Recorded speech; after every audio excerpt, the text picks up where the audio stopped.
B N Vijay Kumar మాజీ ముఖ్యమంత్రి YS Jaganmohan రెడ్డిపై తీవ్ర విమర్శలు చేశారు.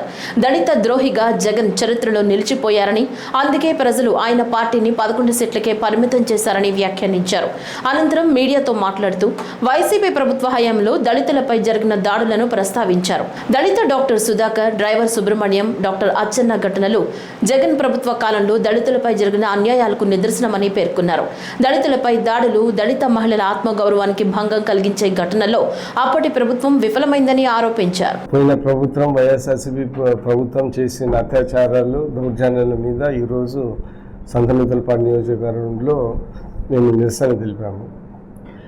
గుర్తుపెట్టుకుంటే పోయిన ప్రభుత్వంలో దళితుల మీద చాలా దౌర్జన్యాలు చేశారు. అది కూడా ప్రభుత్వమే పార్టీ ప్రోత్సహించిందని చాలామంది అనుకున్నారు.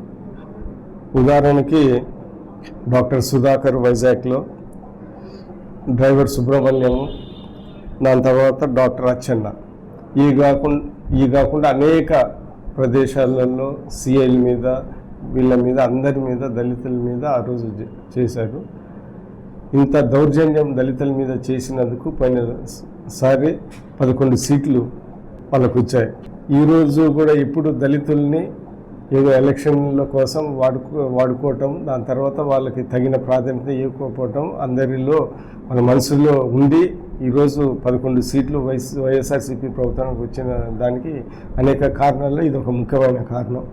అందుకని మేము ఈరోజు ఇవన్నీ గుర్తు చేసుకుంటూ మేము ఇప్పుడు ప్రజలందరికీ సత్యాలు తెలుసు అనేది ప్రజల్లో ఉన్న మాట. ఇది తెలుగుదేశం ప్రభుత్వం, చంద్రబాబు నాయుడు గారు ఆ రోజు పార్టీ పెట్టినప్పుడు ఎన్టీ రామారావు గారు ప్రజలే దేవుళ్ళు, సమాజమే దేవాలయము, ఆత్మగౌరవానికే ఈరోజు తెలుగుదేశం పుట్టిందని ఆ రోజు స్వర్గీయ ఎన్టీ రామారావు గారు చెప్పారు.